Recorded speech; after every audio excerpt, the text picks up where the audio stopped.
Magali Berda, on est sur Sud Radio, il est 20h02, nous sommes en direct dans cette émission exceptionnelle.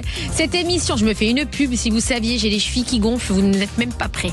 Non mais je me fais ma pub, je me fais mon auto-promo les amis. La meilleure émission de France, c'est sur Sud Radio. On vit pas dans la même France, c'est la seule où on fait rencontrer deux mondes qui ne se parlent jamais. Deux mondes qu'on n'a pas l'habitude de voir communiquer, tout simplement parce qu'ils n'ont pas les mêmes codes de communication, ils n'ont pas le même langage, ils parlent vraiment d'une manière différente. Alors des fois c'est surprenant, des fois c'est drôle, des fois c'est épatant, des fois c'est décevant. Bref voilà, il y a un peu de tout et c'est ça qu'on aime dans cette émission. C'est le mélange des genres. On fait ça pour ramener les gens un petit peu à la politique, pour ramener les gens à s'intéresser un peu plus à notre chère politique qui dirige un peu de notre société. On a tendance à l'oublier, mais c'est une vérité. Alors on parle des influenceurs. On les aime ou on les aime pas. On aime les détester, on aime les aimer, on aime les critiquer, on aime les regarder autant que les critiquer. Mais alors on peut pas leur enlever un talent que personne n'a à part eux. C'est le talent de fédérer. Ils arrivent à fédérer des milliers, des dizaines, des centaines, voire des millions de personnes sur leurs réseaux sociaux. Donc c'est que quand même ce talent c'est quelque chose. Contrairement à nos politiques qui ont l'habitude d'être détestés. Non je rigole. Nos politiques ont un peu plus de mal à communiquer avec les gens et on le voit bien dans le taux d'abstention au niveau des votes, etc. Les gens sont en colère, les gens sont déconnectés, ils ont plus envie d'écouter, ils sont fâchés. Voilà, alors là, on se dit, voilà, les influenceurs vont servir un peu de porte-parole du peuple, entre guillemets, qu'ils les suivent avec des mots un peu plus simples à comprendre et on va mettre les politiques au défi de s'exprimer comme des gens lambda. Voilà, tout simplement, c'est quand même pas mal. Et je suis accompagnée, comme chaque soir, de mon Valentin. Comment tu vas, Magali? Et toi, notre blogueur préféré, Chouchou, qui n'est plus blogueur, maintenant il est DA, il est influenceur, il est directeur artistique, il est chroniqueur sur Sud Radio, il est tout pour moi, il est comme mon fils, c'est Valentin Baruécos. Comment ça va, Valentin? Ça va très bien, je suis content, c'est lundi, c'est la reprise. T'as kiffé ton week-end? Eh ben écoute, oui, allez, juste avec toi. Eh ben ce week-end, ouais, c'est vrai. Ce week-end, j'ai regardé Danse avec les stars. Et attends, je me suis posé une question. Ouais. Je me suis dit, est-ce que toi, si un jour on te proposait de danser avec les stars, tu le ferais? Parce que c'est du travail, il y a du job. Ah mais évidemment. Et pour combien? Je m'en fous. Ah mais c'est important le chèque. Oh non, l'argent n'a pas de valeur, les amis. Pour l'effort. Pas du tout pour l'effort, pour le kiff. Pour l'expérience, pour le kiff, pour les robes de avec quel danseur? Franchement, je leur fais confiance. Maxime? N'importe, ceux qui veulent. Voilà. Donc franchement, voilà, c'est. TF1 s'ils entendent, c'est un appel. Non, moi, je veux te voir dans Danse avec les stars. Je pense très sincèrement que je n'ai aucune légitimité pour aller sur Danse avec les stars. On en voit dans Danse avec les stars. Il y a des gens qui sont beaucoup plus légitimes. Justement, il y a des gens qui sont très légitimes et qui n'y sont pas, et d'autres qui n'ont rien à y foutre. Donc, je laisse ma place grandement aux gens qui sont légitimes pour faire Danse avec les stars, qui sont de vraies stars, et sans aucun souci. Voilà. Mais si vous m'appelez, je viens quand même. Hein. Au passage, c'est pas un problème. Alors, ce soir, on fait un débat justement sur les stars de télé et les réseaux sociaux. Alors, c'est un grand moment. Est-ce que les stars de télé sont devenues plus influentes que nos politiques? Alors, c'est un peu justement le sujet de chaque soir dans cette émission, parce qu'on s'aperçoit qu'on arrive à parler de politique avec des gens qui n'y passeraient même pas une seconde. Donc, c'est que via les influenceurs, on arrive à toucher certaines cibles et un certain public que vous n'avez pas l'habitude de toucher. Et du coup, est-ce que malgré tout, on voit les réactions des influenceurs, on le voit là avec la guerre, on parle autant des influenceurs sur les réseaux sociaux et de leur comportement que de ce qui se passe vraiment en Iran. C'est-à-dire que si on prend le temps de parole sur le sujet, je pense qu'on est presque à 50-50. Donc c'est quand même hallucinant. Donc on se dit, est-ce que finalement nos stars de télé sont plus influentes que les politiques eux-mêmes? On reçoit, alors attention, là on a une grande resta de TikTok. Ah là là, une grande resta. Alors il vient de changer de pseudo. Ah waouh, déjà? Oui, les potins. En fait, tu t'appelles normalement Anto et Adam. Et là, maintenant, il a changé son pseudo en Anto sans Adam. Voilà, un des plus grands TikTokers qu'on aime regarder. Voilà, il fait des vidéos exceptionnelles sur TikTok. Complètement folle, complètement loufoque. Mais c'est un peu ta personnalité. Oui. Voilà, et tu vas débattre ce soir avec Paul Hatt. Alors, on dit Hatt ou Atté? Hatt. Ah, c'est parfait. Conseiller de Paris. Exactement. Ah, Qu'est-ce que ça veut dire? Faut qu'on nous explique après, c'est quoi conseiller de Paris, parce que même moi, je sais pas ce C'est que un c'est. mandat. Je suis élu de la ville Ok. de Paris. Mais élu par qui? Élu par les habitants lors des élections municipales. D'accord. Je viens du 17e, j'ai été élu dans le 17e, et je suis élu d'opposition Ok. à la maire actuelle, Alors, vous êtes élu. contre Anne Hidalgo, Waouh. Ouf. Ah ouais. qui ne sera plus là dans 10 jours. Donc, Oh, la puce. La quoi? La puce. bon Ah, j'ai eu voyage. peur. J'ai palpité là. J'ai palpité. J'ai dit oula, il va y avoir Ça un commence scandale sur Sud Radio. Non, on rigole. Non, la pupus, on dit. La pupuce. Voilà. Non, non. Non, la puce. la Ok, puce. bon, comme on veut, on t'aime, Anne. Alors, Anto, Yes. toi, tu es créateur de contenu sur les réseaux sociaux, connu sous le nom de Anto sans Adam maintenant. Oui. Tu t'es fait remarquer grâce à des vidéos où tu commentes un peu l'actualité, la pop culture, les débats de société, des vidéos drôles Ouais. sur ta vie de couple, Oui. avec ton chéri, Oui. qui est toujours ton chéri ou pas? I don't know. Bah, si c'est Anto sans Adam, du coup, c'est que t'es plus avec. Non. Ou peut-être que oui. Je sais pas. Non, en vrai, même moi, je suis pas au courant. Ok. En fait, t'es en période où tu te cherches, c'est ça? Ouais, on est en break. Ah là là, Apparemment. j'aime pas les breaks. Moi non plus. Alors moi, tous les mecs qui m'ont dit je vais en break, je leur ai dit bah retourne chez ta mère. C'est un peu ce Ah, que pas je de lui ai break. dit, mais il est encore Ah. à la maison pour l'instant. Non, mais alors il y a pas de break. Ah, waouh. Il y a pas de break, ça n'existe pas. Quand on aime, on aime. Il y a pas de break, les gars. Oui, c'est vrai. Moi, je vous dis, c'est soit on s'aime et on se dispute et on accepte de passer un moment compliqué parce que ça arrive Ouais. dans tous les couples. Mais les breaks à 2 balles, Non. c'est bon. Bah, surtout pas au bout de quasi 8 ans. Et puis surtout que pendant le break, il y a toujours un petit moment de, tu vois. Mais j'ai rien fait, c'était pendant notre break. Non mais attends, excuse-moi. Pardon. Non, On mais la mais connaît, tu la celle-là. connais Oui, c'est celle-là. oui, je la connais. Cette fameuse tromperie pendant Oui. le break. Oui. Donc il y a pas de break. Non, c'est vrai. On est ensemble, on passe ce moment ou on le passe pas. Voilà. Ok, bah alors pour l'instant, je vais dire qu'on est ensemble. Oh là là, voilà, j'ai réglé un problème ce soir. Magali Coach Love. Oh là là. Tu sais que j'ai été animatrice des Princes de l'amour pendant 4 Yes, ans. of course. I know. J'ai géré tout ça. hein. Ah oui. C'est quelque chose. hein. C'était incroyable. Oui, je sais. Et est-ce Alors, qu'on va bientôt te revoir? écoute, c'est pas d'actualité. Ok. Et puis, il n'y a Voilà. plus les princes en plus. Il n'y a plus les princes. Et puis, honnêtement, moi, je pense que c'est bien. Je suis bien avec la politique. J'ai l'impression de servir à quelque chose. Enfin, Oui. avec la politique. Les influenceurs et la politique, j'ai l'impression d'avoir une utilité. Alors, c'est pas que je servais à rien dans les princes. Oui, J'ai non. adoré l'expérience. Une production incroyable. Une chaîne W9, donc M6, incroyable. Mais vraiment, je pense que cette expérience m'a servi à quelque chose. Et Ouais. si c'est à refaire, je la referai à 100%. Et d'ailleurs, j'embrasse Ludo Clap, qui était mon producteur, que j'aime d'amour, qui est chez Netflix maintenant. Mais je pense qu'aujourd'hui, j'ai grandi, j'ai vieilli, puis ça y est. Oui. Quoi. Je vais pas retourner dans une télé-réalité à Oui, 44 non, chaque ans, chose en tu son vois. temps. Voilà, ça On y est. devrait faire les princes de l'amour avec des politiques. Oh, waouh. alors, Incroyable. Bon Pour concept. François Hollande, par Mais de exemple. ouf. Ça, par contre, je le ferai. Ça, si on me le propose, je le ferai. De tu vois. ouf. Danse avec les politiques aussi. Oh, waouh. Tout. Ça peut être Tout très avec drôle. les politiques, je le fais. Grave. Parce que pour moi, les politiques, c'est une télé-réalité en puissance Merci, 10. c'est sûr. Donc Clairement. on est dans le même délire. Et alors dans les comportements, dans les histoires, dans les trucs, on est Ouais. vraiment chez les influenceurs dans un autre style, mais du coup qui me passionne encore plus parce que je trouve que j'ai fait un peu le tour moi du monde des influenceurs classiques et du coup ben ça me plaît bien, ouais, effectivement. On va peut-être monter une télé-réalité tiens Ah avec les oui, politiques. bah oui. Mais qui jouerait le jeu? Ha. C'est ça le problème. Alors Anto, Mhm. tu t'es lancé toi sur les réseaux sociaux. Pourquoi et comment? En fait, c'était inattendu. C'est-à-dire que moi, j'ai jamais aspiré à faire de la création de contenu sur les réseaux. But un jour, mon copain m'a filmé. Alors, but, ça veut dire mais, hein. Mais pardon. Ah oui, pardon. Sorry. Désolé. Un jour, mon copain, il m'a filmé sans que je capte. En fait, on s'est toujours filmé depuis qu'on était ensemble. C'est pour garder des souvenirs et tout ça. Sauf qu'un beau jour, il a posté ça sur TikTok sans me le dire. Puis ça a de suite pris. Et puis on a continué. Et puis j'en suis là aujourd'hui. Et alors là, t'as combien d'abonnés sur TikTok? 1 100 000. 1 100 000 abonnés Oui. sur TikTok. C'est beau, Ouais. hein. Et Instagram? Quasi 200 000. Bon, c'est énorme. Oui, c'est pas mal. C'est énorme. Ouais. Et est-ce que tu t'es lancé sur Snapchat? J'ai ouvert un Snapchat il y a pas si longtemps que ça. Vraiment, je suis arrivé vraiment après la guerre. Moi, de base, j'étais que sur TikTok. Et puis, j'ai ouvert Snapchat il y a 6 mois. Et tu kiffes? Ouais, trop bien. Après, j'arrive pas trop à montrer toute ma journée et tout, vu que je me lève assez tard. Puis, j'ai quand même un temps de préparation conséquent pour essayer de ressembler à quelque chose et de passer à l'écran. Donc, on va dire que je commence à me filmer à 18h. Ah bon? Oui, c'est déjà donc, bien. Ta journée commence à 18h? Ouais. Mais elle finit à quelle heure? Oh, 2-3 heures. D'accord, donc tu vas finir plus tard. Oui. Non, parce Oui, qu'il oui, faut quand pas même. que les gens pensent que tu bosses que 2 heures par jour. Ah non, pas du tout. Non, après, la création de contenu, ça demande quand même. Enfin, c'est du taf. Surtout que je sors une vidéo par jour depuis 5 ans.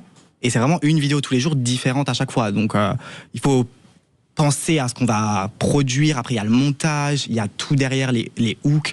Comment capter l'attention des gens qui regardent et tout. Donc non, c'est un vrai métier par contre. Et alors, tu faisais quoi avant d'être influenceur? Waouh. TikToker, hein. Alors, C'était quoi ton travail? quand je vais dire ça, ça va être très drôle parce que j'ai pas du tout la DA de ça. J'étais comptable. Gling gling. Ouais, exactement. Ah merde. Oui. Ah merde. Mais t'es comptable? Comptable. T'as ton diplôme de compta? Oui. Ah bon? Oui. C'est pas mal. Mais c'est génial ça. Ah oui, oui, oui. Ah bah j'ai une copine qui cherche quelqu'un pour faire un bilan, tu peux lui faire? Non, non, j'ai décroché le milieu. Non, c'est bon.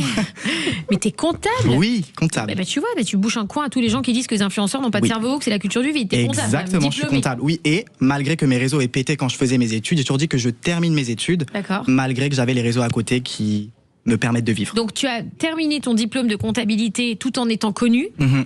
Et une fois que tu as atteint ton diplôme, tu as. Après, arrêté. j'ai décroché. Mais au moins, tu as un métier dans les mains. Au moins, parce qu'on sait jamais si ça s'arrête du jour au lendemain. T'as raison. Eh ben, j'irai compter les sous des gens. Très intelligent. Non, mais c'est bien, il a raison. C'est bien. Et est-ce que tu gagnais mieux ta vie en tant que comptable ou en tant qu'influenceur? Ah, la question ne se pose pas en tant qu'influenceur quand même. C'est vrai? Oui. Tu tournes à combien par mois à peu près? Oh, waouh, Magali. On est déjà si proches, toi et moi. Oh, je sais pas, il faut voir ça avec mon banquier qui gère mes comptes. Ah, c'est I ça, don't là. know. Il esquive. Et j'esquive, Je bah. traduis, il esquive, les gars. J'esquive à faire de la mort. politique. Mais, Ouais, je fais ouais, comme les oui. politiciens, j'esquive. Mais attends, tu fais entre 1000 et 5, 5 et 10 ou 10 et 20? Ça dépend des mois. En moyenne. Ça dépend des mois. Ah, tu veux pas même pas dire en tranche? Non, je dis pas. Non, Ah non. là là, il veut pas. Ah bon, Non. bah ok. Et bon, surtout que les TikTokers, ils ont un avantage, c'est que TikTok est monétisé. Oui. Plus que les autres plateformes, puisque Snapchat, c'est très compliqué d'être monétisé. Mais du coup, TikTok ouvre quand même la possibilité à tout le monde Oui. d'être vite monétisé et de pouvoir gagner un peu d'argent grâce à TikTok. Clairement. Donc, ensuite, tu fais des centaines de milliers de vues donc, sur tes vidéos, des fois des millions de vues. Est-ce que tu as parfois l'impression d'avoir plus d'impact que les politiques sur certains sujets? Alors moi, à mon sens, peut-être pas parce que je parle jamais de politique, parce que c'est pas un sujet, on va dire, que je m'y intéresse. Mais pourquoi je m'y intéresse pas? Parce qu'on en entend parler beaucoup uniquement à la télé. Et je t'avoue que je regarde pas trop les chaînes d'information. Donc je suis pas souvent informé sur tout ce qui est politique. Mais c'est vrai que si maintenant je serais amené à parler de politique, je pense que ça aurait plus d'impact au vu de l'audience que je peux avoir et des statistiques que j'ai. Et quand un influenceur commente l'actualité ou la politique sur des vidéos, est-ce que c'est une manière de démocratiser le débat pour toi, ou est-ce que c'est un risque de simplifier justement, enfin, ou c'est un peu, enfin, tu vois ça d'une manière positive ou négative? Je pense qu'il y a des deux.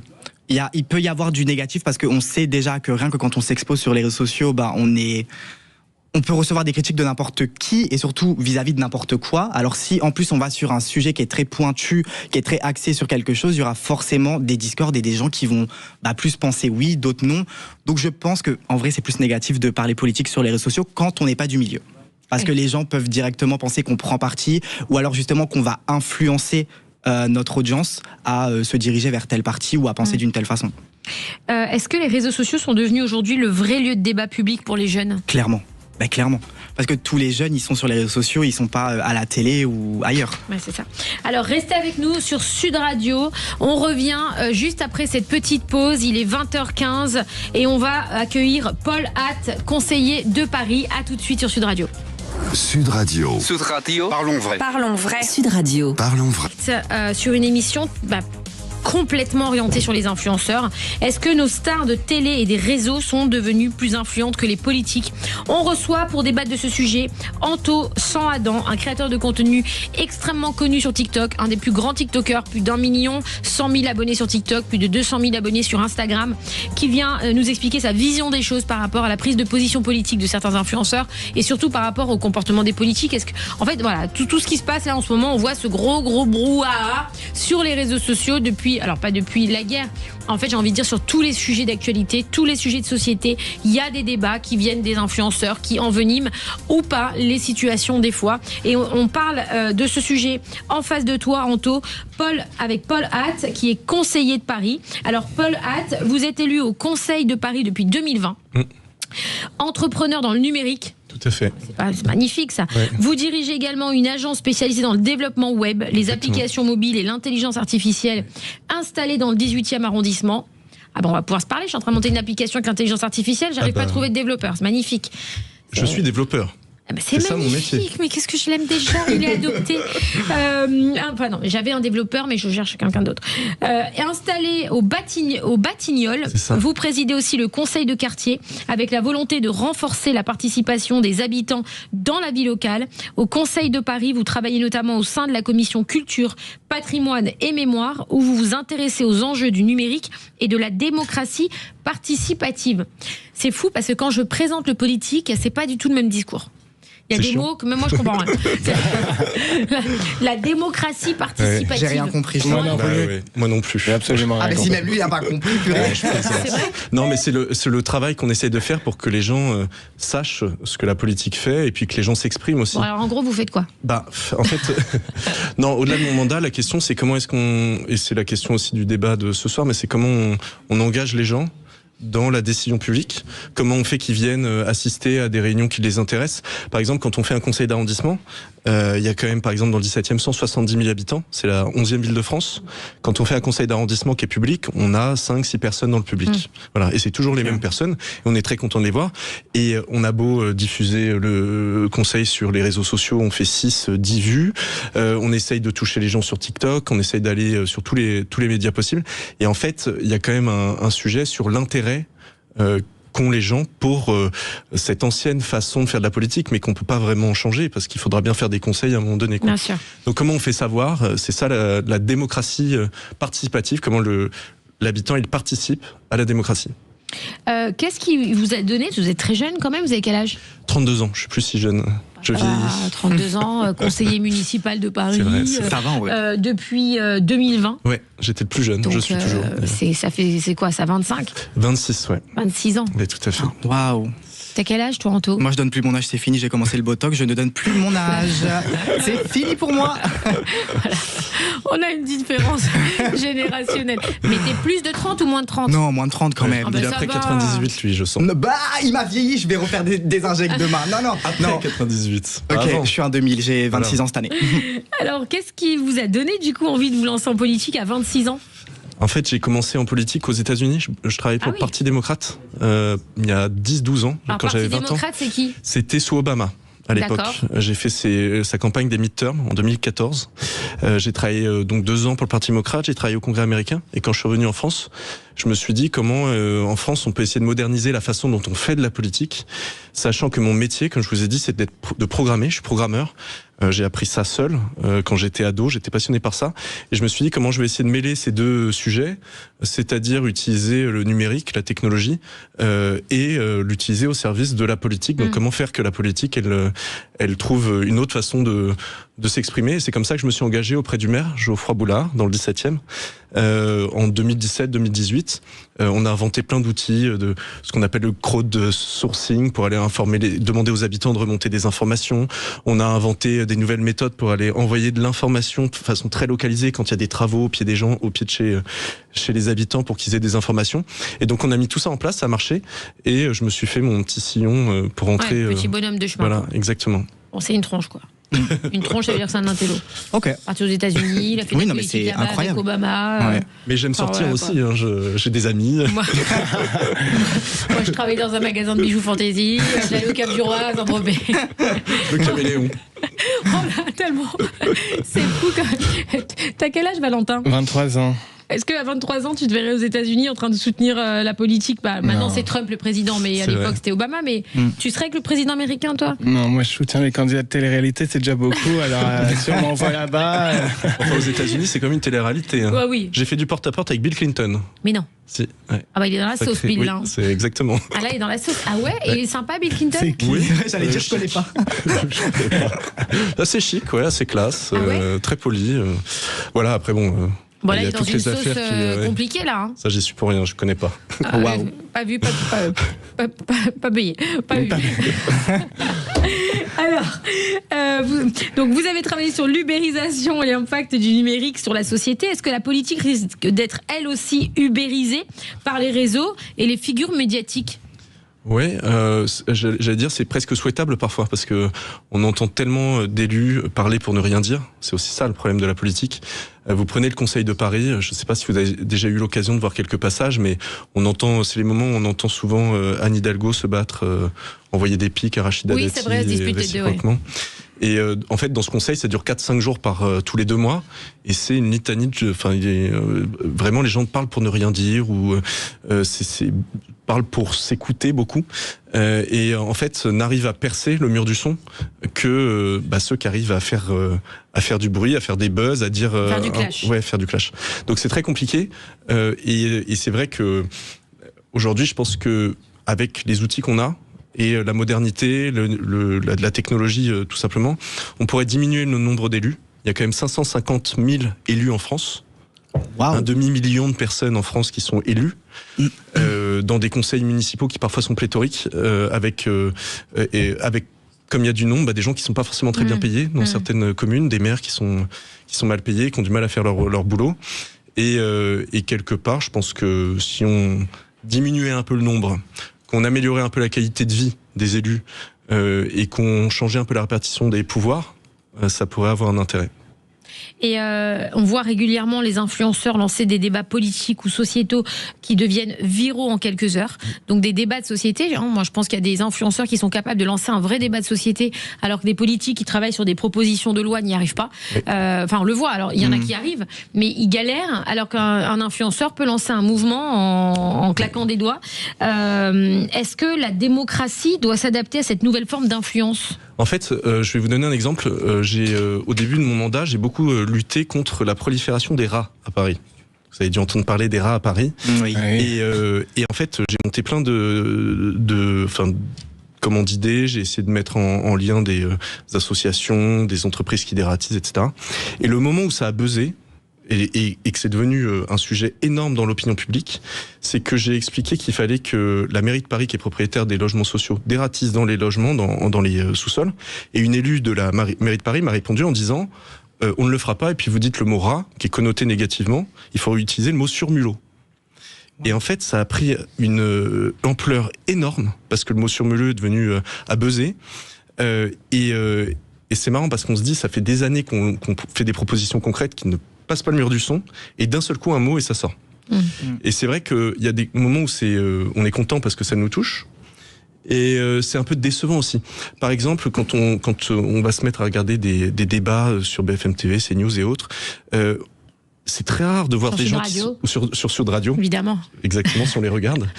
C'est très rare de voir des gens qui sont élus. Si on les écoute. Si on les écoute. Mais tous les jours, on les écoute. Tous les jours, oui. Tous les soirs. Il faut. À 20h. Exactement. C'est très dur d'avoir un panel où il y a des gens qui sont élus, en fait. Il y a toujours le président d'un think tank, telle personne qui a 20 000 abonnés. Et en fait, on ne donne plus de pouvoir à la parole publique, alors que l'élu, il a quand même le pouvoir de décider. C'est-à-dire que si demain on se donne une bonne idée, je suis en mesure d'aller la proposer au Conseil de Paris et faire que, c'est pas si faut changer la couleur des poubelles, on change la couleur des poubelles, quoi. Et c'est vrai qu'on ne donne plus trop la parole à ceux qui ont le pouvoir de décider. Donc pour vous, les influenceurs ont trop de poids aujourd'hui sur le sujet de la politique sur les réseaux ? Non, pour moi, un influenceur, c'est comme un magazine, à l'époque. Quand on suit un influenceur, on le suit parce qu'on aime bien ce qu'il fait, on aime bien ce qu'il porte, on aime bien son style. Et puis en fait, on le découvre dans des situations un peu différentes. Donc comme si on avait un magazine centré sur une personne, mais avec des sujets un peu différents. Ce qui moi me fascine, c'est de voir que en fait les magazines politiques n'intéressent plus du tout. Plus du tout. Le problème, c'est pas les influenceurs qui intéressent, tant mieux, mais les politiques qui sont chiants à mourir. Et quand on suit un politique sur TikTok, c'est juste gênant. C'est toujours gênant de voir son maire, son je sais pas, tel adjoint, etc. sur TikTok, toujours vêtu de la même manière. Alors presque comme moi ce soir. C'est un moment où on a fait le tour. Et c'est vrai que au début, on était sensible au président Macron qui se filmait, ou Gabriel Attal qui allait avec tel ou tel influenceur. Mais je trouve que c'est à la fois un peu passé de mode et ça perd un peu en crédibilité aujourd'hui. Voilà. Donc c'est très dur de passer le mur du son. Moi je dis ça, passer le mur du son, parce que c'est vrai qu'on n'est pas entendu, et à un moment, d'un seul coup, ça se déclenche. Alors que l'influenceur, il va toujours être entendu par son public. Voilà. Quelle que soit la taille, hein. On peut être influenceur avec 300 followers. Ah mais ça c'est vrai. C'est pas la quantité qui compte, c'est la qualité. C'est l'engagement des gens. Mais c'est pas le manteau. Oui, c'est le plus important. Bon après toi t'as 1,5 million tout, alors c'est quand même pas mal. Restez avec nous sur Sud Radio. On revient avec une exclusivité sur Sud Radio. La réaction de Laurent Billionnaire, Laurent Correia, qui s'exprime par rapport à tout ce brouhaha autour des influenceurs de Dubaï justement. Vraiment, on est super content d'avoir eu sa réaction en exclu. Donc restez avec nous pour entendre ça et qu'on commentera juste après sur Sud Radio. À tout de suite. Sud Radio, la seule antenne où vous pouvez vraiment tout dire. Magali Berda sur Sud Radio, il est 20h30, nous sommes en direct, on ne vit pas dans la même France. Cette émission exceptionnelle, toujours très exceptionnelle. Alors, ce soir, on parle d'un sujet sur les stars de télé, les réseaux. Est-ce qu'elles sont devenues plus influentes que les politiques eux-mêmes? Voilà, donc c'est un sujet qui nous touche beaucoup. Alors, on a beaucoup parlé justement de la réaction des influenceurs qui a fait polémique à Dubaï. Je pense que tous les médias en ont parlé, quelle que soit la chaîne de télé, quelle que soit la radio, quel que soit tous les médias ont parlé de la réaction des influenceurs à Dubaï. Ça a fait autant de débats que la guerre elle-même, on dirait. Non mais c'est vrai. Oui, je veux dire, tu es d'accord avec moi, Anto? Oui, ça a même fait autant de débats que Emmanuel Macron qui répond à Fatima sur Instagram, je dirais. Oui, c'est vrai. Mais ça, c'est une dinguerie par contre. La réponse de Emmanuel Macron à Fatima, je crois que c'est une adolescente qui lui a envoyé un vocal parce qu'elle avait peur. Est-ce que tu trouves que c'est une bonne idée ce qu'il a fait? Mais bien sûr. C'est très bien, je suis bien d'accord sûr. avec Au toi. moins, on voit qu'il est proche des citoyens français. Donc Ça en rend vrai, plus c'est accessible. super cool, ça rend plus accessible.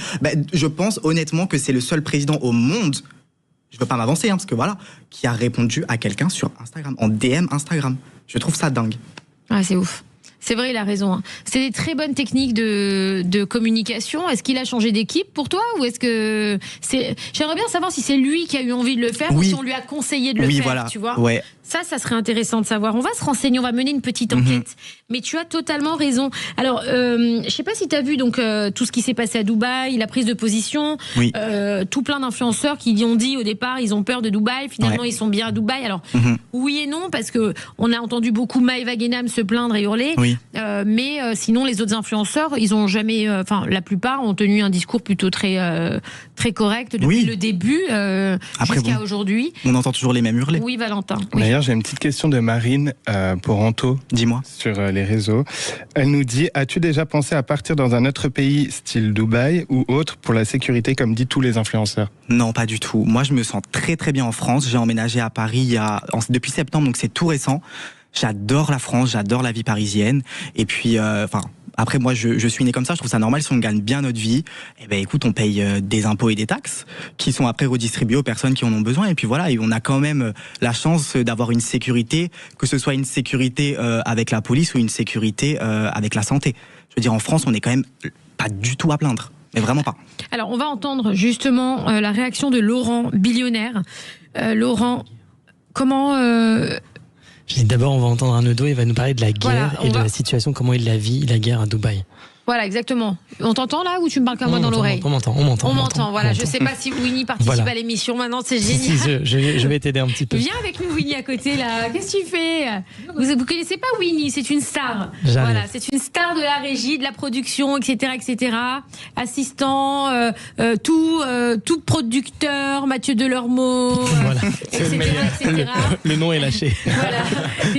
Et oui, Florian, il a travaillé pendant 10 ans, je crois, avec Mathieu Delormeau. Exactement. Aujourd'hui, t'es toujours avec Mathieu quand même. Un petit peu. T'es un peu avec la Berda. T'es un peu chez H2O, t'es PMP, etc. C'est quelle carrière, ce Winnie? Disney aussi. Et il s'appelle Florian, mais on l'appelle Winnie parce que c'est un gros nounours qu'on aime. C'est ça. Alors, est-ce qu'on peut entendre la réaction de Laurent Correia? Alors, Laurent Billionnaire, mari de Jazz, que vous connaissez tous, la JLC Family, sur la guerre à Dubaï. Exclusivité, il nous a laissé un audio que je vous fais écouter tout de suite. Que pour vous sur Sud Radio. Salut Mamag, j'espère que tu vas bien. Encore une fois, félicitations pour ton émission. Je vois ça passer des fois sur les réseaux et franchement, c'est toujours bienveillant, c'est toujours bien tourné, contrairement à d'autres qui gèrent un peu mal ça. Donc encore une fois, félicitations. Les enfants, Diaz et moi, on est toujours sur Dubaï. Voilà, toute la famille, elle est ici et autant te dire qu'on est quand même serein d'esprit.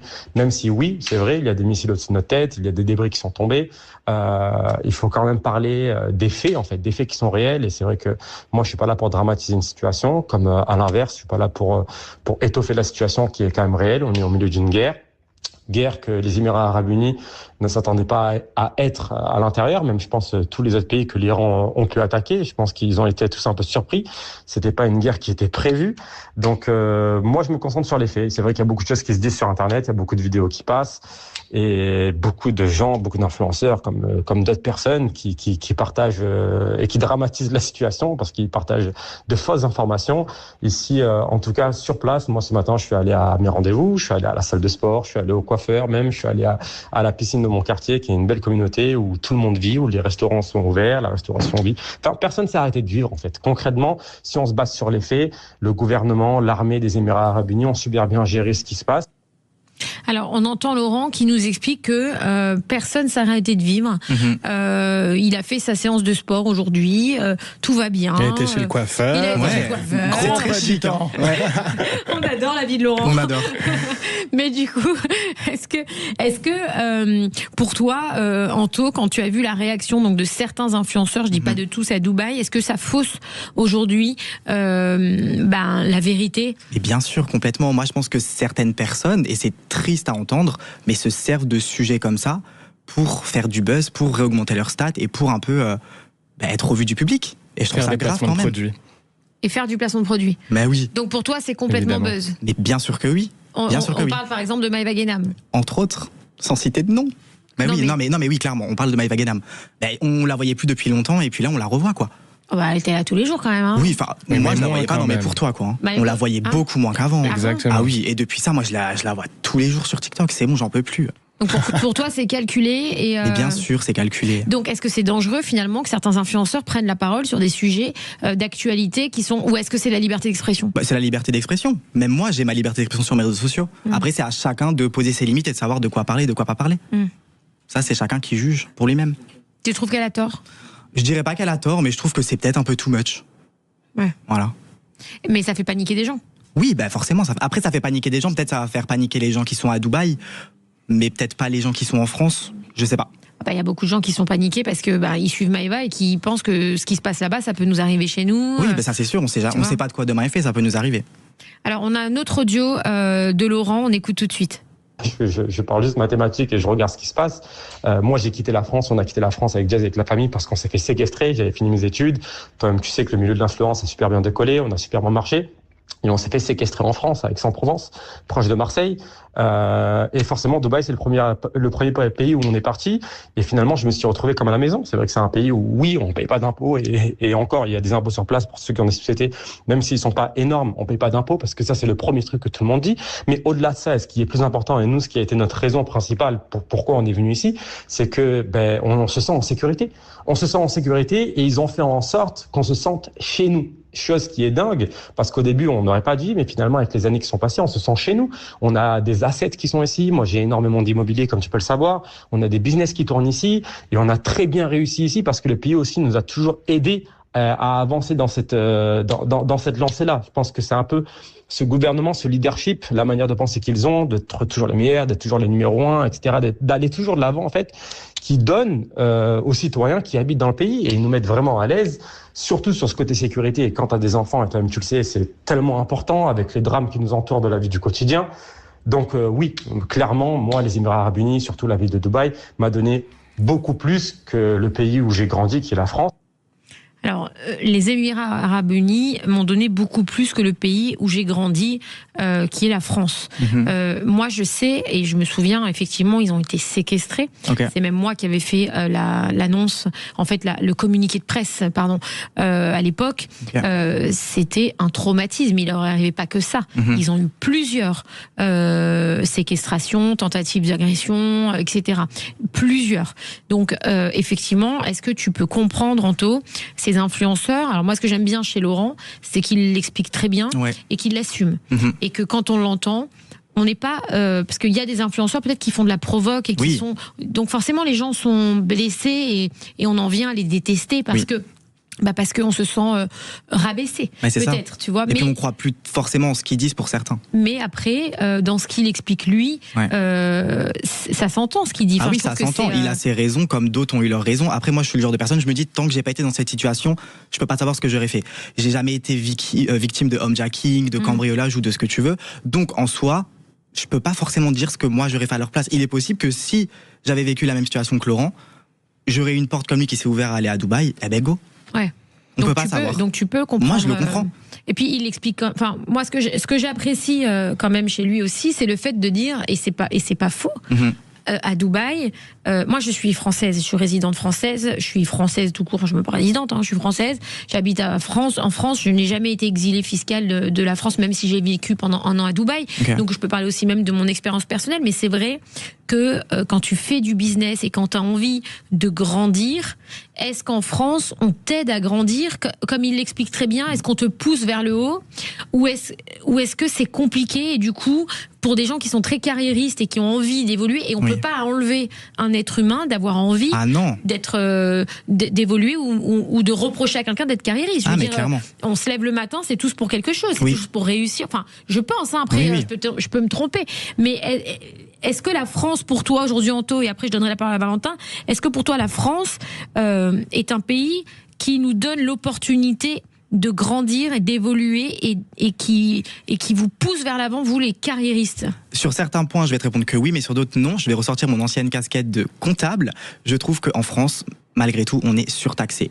Je veux pas sortir des faux chiffres, mais je crois qu'en Europe, on est dans le top 5 des pays les plus taxés. Je trouve que ça fait quand même beaucoup. Ils ont sorti des nouvelles taxes sur les boissons sucrées, j'en passe. Enfin, au bout d'un moment, il faut quand même doser. On va arrêter de tout taxer. Bientôt, on va nous taxer l'air qu'on respire. Donc, j'entends bien que pour quelqu'un qui a une entreprise et qui gère une entreprise, quand on voit tous les sorties d'argent qu'on peut faire juste pour des impôts et des taxes, ces conséquences, c'est de l'argent qu'on aurait pu investir dans autre chose pour faire évoluer notre société. Valentin. Moi, j'adore. Enfin, j'ai rien contre Jazz et Laurent, mais j'ai envie de faire l'avocat du diable aujourd'hui. Quand il dit, par exemple, Dubaï m'a plus apporté que la France.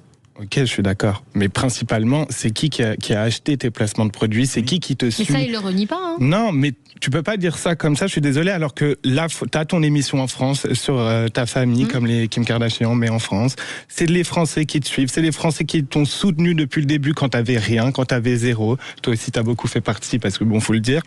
Mais je suis désolé, tu peux pas dire ça à la fin, alors que pour l'instant t'es à Dubaï et c'est encore les Français qui te suivent et qui font que ton émission marche encore sur TFX. Donc moi je fais un peu l'avocat du diable, mais il y a juste sur ça que je comprends pas trop comment il peut dire ça comme ça.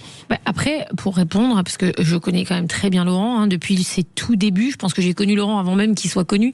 Je pense qu'il est pas du tout, en fait il est pas contre les Français.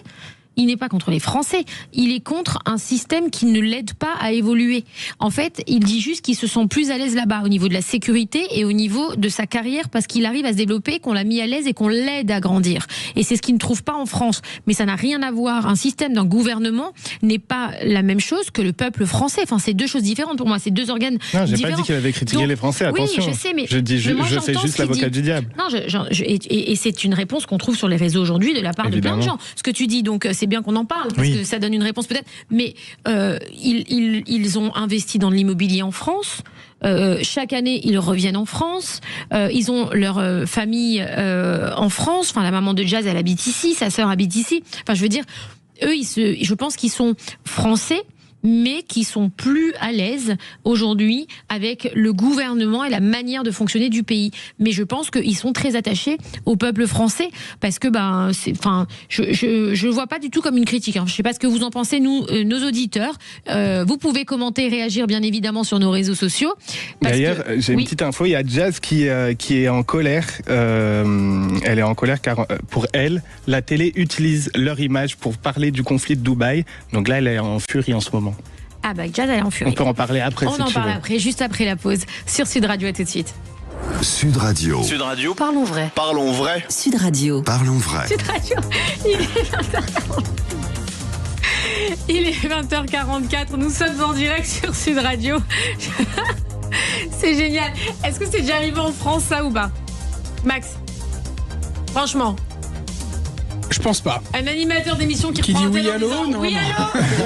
Est-ce qu'il y a quelqu'un, s'il vous plaît? Vous êtes là, nos auditeurs préférés. Non mais nous on n'est pas une émission comme les autres. Donc et c'est ce qui fait notre charme. Je suis désolée, on ressemble à personne et je tiens à garder cette particularité, c'est vraiment de rien avoir avec les autres. Merci, au revoir, bonne nuit. Alors, on est ensemble sur Sud Radio pour cette émission qui casse les codes. On parle des influenceurs. Et justement, est-ce que nos stars de télé et des réseaux sont-elles devenues plus influentes que les politiques? On le voit avec cette guerre qui malheureusement vient d'éclater. Tout ce qui s'est passé à Dubaï. Alors, ce qui est dingue, et on va y revenir, c'est que à quel point nos influenceurs ont de la voix. À quel point aujourd'hui, ce qu'ils disent, effectivement, c'est influent et ça a plus de poids presque que les politiques. Dubaï, c'est pas le seul pays à être attaqué par l'Iran. Non. Il y a d'autres pays autour, dans des pays du Golfe, qui ont été aussi où il y a des bombardements à côté. Mais on ne parle que de Dubaï en ce moment. Pourquoi ? Parce que les influenceurs, ils sont tous à Dubaï. Voilà. Ah oui. Parce que les influenceurs sont tous à Dubaï. Donc en fait, il y a des gens, je suis sûre, il y a des pays qui ont été bombardés de la même manière que Dubaï. Et je suis sûre qu'on n'en a même pas parlé forcément à la télé, où les gens ne le savent même pas, parce que il n'y a pas d'influenceurs là-bas, parce qu'il n'y a pas eu. Donc ça prouve quand même qu'aujourd'hui, les influenceurs portent des sujets, malgré eux, ou alors à l'inverse, parce qu'ils en ont envie, d'une manière fulgurante. Je veux dire, c'est quelque chose. Est-ce que toi, Anto, si tu vivais à Dubaï et que le pays était bombardé, t'aurais pareil, t'aurais commenté, par exemple Laurent qui dit qu'aujourd'hui il est solidaire de Dubaï parce qu'il se sent chez lui, parce qu'on l'a bien traité, parce qu'il est en paix avec ce pays et qui se sent bien là-bas. Et quoi qu'il, il reste là-bas et il fait front avec Dubaï. Est-ce que tu trouves qu'il a raison ? Est-ce que il a tort ? Est-ce que tu aurais fait pareil ? Honnêtement, je pense que c'est un peu controversé parce que, en tant que créateur de contenu, influenceur, les gens veulent forcément tout savoir de ta vie, ce que tu fais et tout ça et ça. Du coup, je me dis, avec un sujet comme ça qui est la guerre, si l'influenceur qui est à Dubaï, il aurait communiqué sur rien du tout, il aurait pas mis de story, il aurait pas fait de vidéo, là les gens auraient toqué à sa porte parce qu'ils veulent savoir. Et quand bien même ils le font, on leur tombe dessus. Donc je pense que quoi qu'il arrive, on va leur tomber dessus. C'est pas faux ce que tu dis. Ouais, c'est vrai. C'est pas vrai. C'est pas faux. C'est vrai. T'es vraiment fort en tout. J'essaye. T'es incroyable. Merci, il est comptable, c'est normal. Non, créateur de contenu. Oui, mais t'étais comptable à la base. J'étais. Alors, aujourd'hui, quand une star d'Instagram parle d'un sujet politique, est-ce qu'elle touche... Enfin, elle touche quand même plus de jeunes qu'un ministre. Est-ce que c'est ça le vrai pouvoir aujourd'hui ? C'est l'influence pour toi ? Alors, je dirais pas que l'influence est un vrai pouvoir, mais je pense que c'est le meilleur moyen de communication qui existe à l'heure actuelle. Après, tout dépend de la personne. Par exemple, moi, je sais que ma plus grande tranche d'audience, ça va être les 20-35. Ça représente entre 70 et 80% des personnes qui me suivent. Donc c'est sûr que c'est énorme. Et pour rebondir sur la politique, je pense que les 20-35 ne suivent pas tellement la politique que ça via des chaînes d'information. Qui la suivent sur les réseaux sociaux. Qui la suivent sur les réseaux sociaux. Est-ce que tu suis des hommes politiques, toi, sur les réseaux ? Pas du tout. Moi, je suis Magali Berda sur les réseaux. Je l'adore. Comment tu t'informes, toi, alors ? Je ne m'informe pas. Je sais que c'est pas bien. Adam me le dit souvent que c'est hyper important de s'informer, de regarder les infos et tout ça. Mais non, j'arrive pas. En fait, moi je préfère, et c'est horrible de penser comme ça, mais pour moi, je préfère me dire que le monde est tout beau et tout rose. Je me mets des œillères et moi, sur mes réseaux sociaux, je veux que du divertissement. Je veux rigoler, penser à autre chose et je veux pas être informé des choses négatives. Voilà. Mais il faut bien que tu sois aussi informé de ce qui se passe en France ou dans le monde quand même, c'est important. Ouais, c'est vrai, mais j'aime pas. Moi, par exemple, je regarde rien à la télé. Enfin, je regarde pas les infos à la télé, mais je regarde tout sur Twitter. Okay. Enfin, sur X maintenant. Ouais. Et sur X, il y a plein de comptes qui relayent des informations et franchement, j'en apprends beaucoup. Ouais, t'en apprends beaucoup. Tous les matins, je me réveille, je vais sur X en premier et je regarde ce qui se passe dans le monde. Ouais, moi, je trouve ça un peu boring de... Oui, je peux comprendre, mais il faut quand même que tu saches ce qui se passe quand même, tu vois. Oui, c'est vrai. Et quand une influenceuse comme Jazz réagit à un reportage du JT, est-ce qu'elle influence plus l'opinion que le journal télévisé lui-même ? Je pense qu'elle a eu la même réaction. Ah oui, là c'est dur. Non, en vrai, je pense qu'elle va plus impacter, comme je le répète, les jeunes. Honnêtement. Parce que... Après, je sais pas si mes chiffres sont vrais, mais pour moi, c'est plus des personnes âgées qui regardent les infos. Ah, carrément, toi, t'es là-dedans ? Ouais, je pense. Je sais pas, genre, je vois ma mamie, elle est on fire devant la télé quand c'est les infos. Ouais, mais après, il y a des comptes comme Hugo Décrypte, oui, tu vois, que je regarde sur les réseaux. Ah, oui. Donc tu regardes. Non, et je regarde à chaque fois. Il sort une vidéo par mois. Tout ce qui change le 1er mars en France. C'est la seule vidéo que je vois. Et je trouve ça très bien. Et tous les jours, il sort les actus du jour. Mais je ne les vois pas. Tu les regardes pas ? Non. T'es plus branché Aquababe ? Oh my god, no. Non, je suis branché divertissement. Créateur de contenu. Après, Aquaboy, c'est du divertissement. Ah bah moi, il me divertit bien. Quoi. Ouais. Je sais pas. Spotted. Avec les Spotted. Alors, quand les politiques sont dépassés par la puissance virale de TikTok, enfin, est-ce que les politiques pour vous, et là je vous parle vous à nos auditeurs, est-ce que pour vous ils sont dépassés par la puissance virale de TikTok et Instagram? Est-ce que tu penses que les politiques ils sont à la page aujourd'hui des réseaux sociaux ou ils sont hors sol? Je pense qu'il y en a certains, oui, mais pour la plupart, non. Par exemple, on rebondit sur Emmanuel Macron, qui, pour moi, c'est un buzz qu'il a fait. C'est un coup de com' énorme de répondre à un vocal d'un Français sur Instagram. Pour moi, c'est énorme. Et t'en as d'autres comme, peut-être je vais me tromper, mais Gabriel Attal, je crois qu'à un moment, il était vraiment axé sur de la création de contenu sur les réseaux et ça a quand même, je pense, pas mal fonctionné. Mais la plupart sont pas à la page à ce niveau-là. Est-ce que aujourd'hui, un tweet d'une star peut créer un débat national en quelques minutes? Est-ce que les politiques ont-ils perdu la bataille de l'attention par rapport aux influenceurs? Ouais, je dirais oui. Ouais. Donc ouais. Tu penses toi que les politiques ils sont has-been? Non, pas forcément has-been, mais je pense qu'il faudrait vraiment qu'ils servent un peu plus des réseaux sociaux, parce que c'est le meilleur moyen de com'.